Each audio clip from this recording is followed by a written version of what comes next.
তো গাইস, এটা হচ্ছে খারবসা, আমার ব্যাক সাইড আছে কুমড়ি বিল। আজকে আমরা কমলা বাগান যাই আছি গাইস, তোমাদেরকে ওয়াও জিনিস দেখাবো গাইস, মানে অসাধারণ জিনিস। তো হ্যালো গাইস, তোমরা সবাই কেমন আছো? আশা করি ভালো আছো।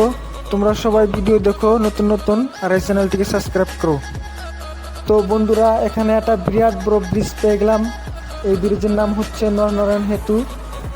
এখানে বহুত গাড়ি মোটর চলাচল করে। এখানে আমার খারাপ হওয়াটা ঠিক হয়নি। তো বন্ধুরা, এই তো কমলা বাগান পেয়ে গেছি।